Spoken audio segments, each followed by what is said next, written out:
Dear student अस्सलाम वालेकुम। कैसे हैं आप सब? होपफुली सब ठीक होंगे। सेमेस्टर फॉल 2023 की असाइनमेंट स्टार्ट हो चुकी हैं।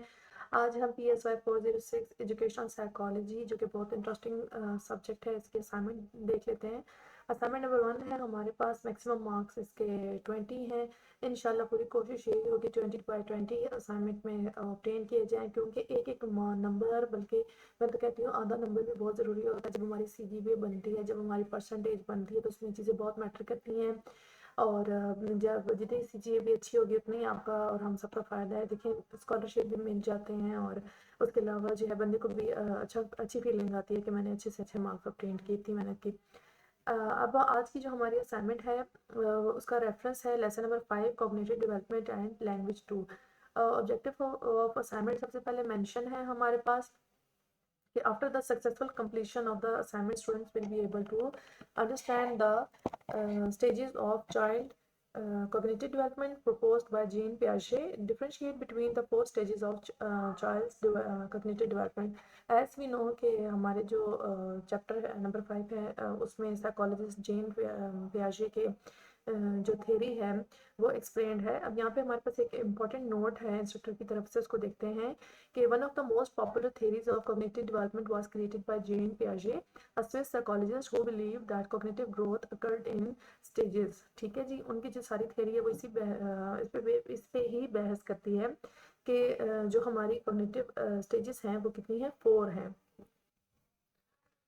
अब पियाजे ने जो बच्चों की सारी डेवलपमेंट देखी है, लॉजिकल डेवलपमेंट, जो बच्चों की जिस तरह से उम्र के साथ साथ सारी डेवलप होती है, उसको उन्होंने 4 स्टेजेस में वो किया है, डिवाइड किया है। और ये स्टेजेस कौन सी हैं? ये है sensory motor, pre operational, concrete operational and formal operational. ठीक है जी। अब ये तो इन्होंने हमें सिनेरियो बता दिया। अब हमें इन्होंने क्वेश्चन क्या दिया है कि हमने आपको डिस्क्रिप्शन दी हैं, यानी कि एक एग्जांपल दी है हर एक स्टेज में से। देखें, instructor is saying read the given 4 descriptions of the cognitive development of different individuals to identify at which stage of cognitive development they are given by Jean Piaget. Moreover, you have to give justification for the identified stage of cognitive development by Jean Piaget। ठीक हो गया। अब देखिए, अगर हम इसको Google करते हैं और डिटेल देखते हैं तो हमारे पास बहुत ज़्यादा जनरल डिटेल इसकी जमा हो जाती है। लेकिन क्योंकि हमारे पास यहाँ पे लेसन नंबर 5 दिया हुआ है रेफरेंस के तौर पे, तो हम अपने कॉन्टेक्स्ट के तौर पे लेसन नंबर 5 को देखते हैं पहले। ठीक है जी। इसको ज़रा सस्ती तौर पे देख लेते हैं। तो यहाँ पर हमारे पास थ्योरी ऑफ कॉग्निटिव डेवलपमेंट है, जिसमें से ऑब्जेक्टिव क्वेश्चन भी MCQ भी बहुत ज़्यादा आते हैं, मुख्तलिफ एग्जाम्पल की सूरत में भी आते हैं और डिफिनेशन की सूरत में भी आते हैं। यहाँ पर हमारे पास चारों जो स्टेजेस हैं वो यहाँ पे मेंशन है, और यहाँ पर उनकी थोड़ी थोड़ी सी हमारे पास डिस्क्रिप्शन है, डिटेल है। ठीक हो गया जी। और यहाँ पर बच्चों की जो एज वाइज तकसीम हुई है स्टेज के लिहाज से, वो भी दिखाई गई है। तो इस चैप्टर को आपने लाजमी तौर पर पढ़ा होगा, और अगर नहीं पढ़ा है तो उसको असाइनमेंट करने से पहले एक दफ़ा लाजमी पढ़ लें, तो आपको बहुत हेल्प होने वाली है इससे। अब हम अपनी असाइनमेंट को देख लेते हैं।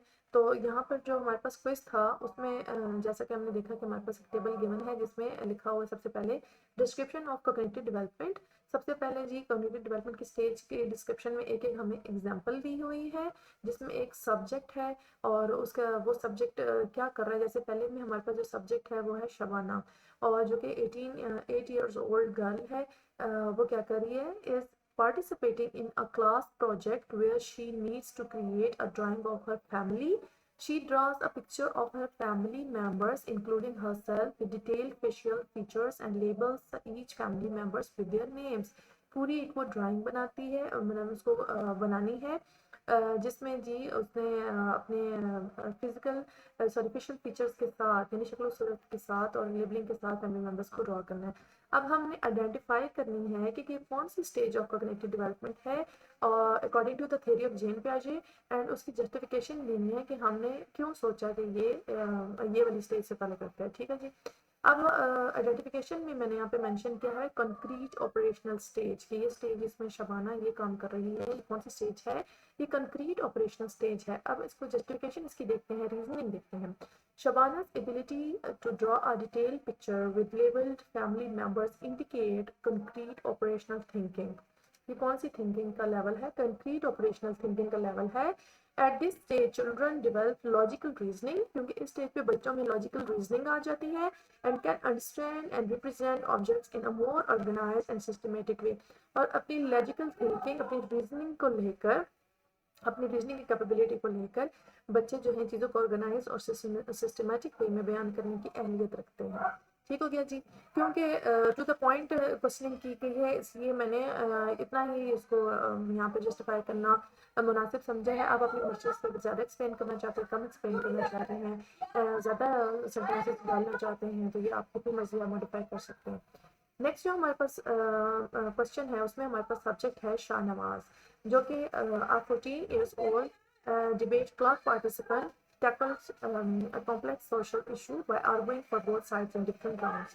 Its abstract thinking allows him to consider multiple viewpoints, forming strong arguments. Additionally, he employs hypothetical reasoning to explore the consequences of various policy choices related to the issue. Debate में participate कर रहे हैं, और debate में जब participate करते हैं तो आपको पता है हम बहस मुबाहिसा के जरिए हम बातचीत को उसके प्रो कॉन्स बताते हैं, और एब्स्ट्रैक्ट थिंकिंग यहाँ पर हमें बहुत हेल्प करती है, मतलब इस्तेमाल होती है। तो ये स्टेज जो है वो हमने आइडेंटिफाई की according to theory of Jean पियाजे, फॉर्मल ऑपरेशनल स्टेज की। अब हम इसको जस्टिफाई करते हैं। शाहनवाज ability to consider multiple view point, engage in abstract thinking, and use hypothetical reasoning aligns with the characteristic of the formal operational stage। ठीक है जी, उसने क्या क्या देखा है, मल्टीपल व्यू पॉइंट्स भी चेक कर रहे हैं, और एब्स्ट्रैक्ट थिंकिंग में भी इंगेज है, और हाइपोथेटिकल रीजनिंग और आर्गुमेंटेशन में भी वो शामिल है। This stage is marked by the ability to solve abstract problems, ठीक है जी, and thinks critically about complex issues. तो बहुत रीजनेबल इसकी यहाँ पे हमने जस्टिफिकेशन दे दी है। थर्ड, अब हम अपनी देख लेते हैं क्वेश्चन को, क्वेश्चन के पार्ट को। Shazia, a 9-month-old baby, is playing with her toys. She picks up a rattle and shakes it, smiling and making happy noises. When her mother enters the room, Emma reaches out her arms for her to pick her up. अब यहाँ पे as बताई हुई है 9 months old baby की, ठीक है, जो हमारा सब्जेक्ट है शाजिया। अब ये स्टेज जो है वो सेंसरी मोटर स्टेज है। देखिए हम एज को देख रहे हैं 9 month ओल्ड यहाँ पे डिस्क्राइब है। तो जेन पियाजे के अकॉर्डिंग ये जो स्टेज है इस उम्र के बच्चे की, वो सेंसरी मोटर स्टेज होती है, जिसमें बच्चा हाईली अपने जो सेंसेस हैं उसके थ्रू अपनी नॉलेज को एक्वायर करता है, और दुनिया के साथ अपना कॉन्टेक्ट रख के अपने 5 सेंसेस को यूज़ करके अपने मतलब के कॉन्सेप्ट्स लेता है और समझता है, दुनिया को समझने की कोशिश करता है। अब हम यहाँ पे एक्सप्लेनेशन देख लेते हैं। शाजिया's behaviors of shaking a rattle, smiling and reaching out to her mother reflect sensory motor exploration. In this stage, infants explore the world through their senses and develop basic motor skills. Shazia's actions are in line with the sensory motor stage, which typically lasts up to 2 years. और according to the theory of Jean पियाजे हम देखते हैं कि ये जो stage है वो 2 साल तक रहती है, और 2 साल के बाद तो बच्चे बहुत ज़्यादा प्रैक्टिकल हो जाते हैं। अच्छा जी, नेक्स्ट पार्ट पे चलते हैं। नेक्स्ट सब्जेक्ट है हमारे पास शाहजेब, जो कि जिनकी उम्र है 3 साल। A 3 years old boy is in the park with his caregiver. He enjoys playing in the sandbox, building sand castles, and making friends with other children. He follows simple instructions and uses short sentences to express his needs and requests. अच्छा जी, अब बच्चा 3 साल का है जो कि park में मिट्टी के साथ और डिफरेंट अपने बना रहा है, सैंड बॉक्सेस के साथ खेल रहा है, और कैसल वगैरह बना रहा है, फ्रेंड्स के साथ खेल रहा है, और छोटे छोटे एक्सप्रेशन के लिए। प्री ऑपरेशनल स्टेज है हमारे पास according to the identification of the stage, क्योंकि एज भी देखने में नजर रखनी है। अब हम इसकी एक्सप्लेनेशन देख लेते हैं। Shahzeb enjoyment of playing in the sandbox, following simple instructions and using short sentences aligned with the pre-operational stage. This stage is characterized by the development of symbolic thinking and language use, and children in this stage often engage in imaginative play and begin to express themselves verbally. ठीक हो गया जी।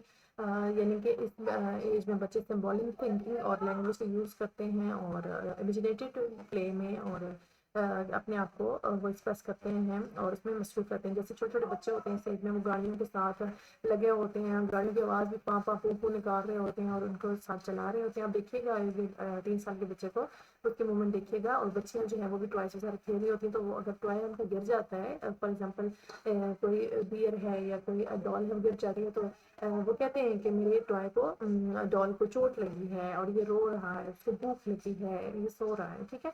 इर्द गिर्द अगर हम इस stage के बच्चों को देखें तो हम ये देखते हैं कि जो जेन पियाजे की थ्योरी है वो बहुत हद तक बिल्कुल सच पर मबनी है। और ऑल्दो बाकी साइकोलॉजिस्ट ने जो अपनी थ्योरीज दी हैं तो कुछ बातों में कुछ पॉइंट्स में तजाद भी नज़र आता है एक थ्योरी का दूसरी थ्योरी से, क्योंकि सारे साइकोलॉजिस्ट ज़ाहिर अपना पॉइंट ऑफ व्यू रखते हैं तो थ्योरी जो है उनमें डिफरेंस आ जाता है। अब जो हमारी एजुकेशनल साइकोलॉजी है कि की बुक है, नोट्स हैं, वहाँ पे हम डिफरेंट थ्योरीज देख रहे हैं और उनकी डिटेल्स देख रहे हैं, जिससे हमें भी काफ़ी इल्म में इजाफा हो रहा है। होपफुली आपके लिए ये भी असाइनमेंट हेल्पफुल रही होगी। इससे से अपना आइडिया ले लें, इस तरह का एक्सरसाइज करें और आपके लेसन नंबर 5 के बिल्कुल अकॉर्डिंग है और जितनी इसमें ज़रूरत थी जस्टिफिकेशन की वो मेंशन करती है, आप मॉडिफाई कर लीजिएगा। मैं इसको स्लोली चला रही हूँ ताकि अगर कोई पॉइंट रह गया हो तो आप इसमें से देख लें। Thank you so much.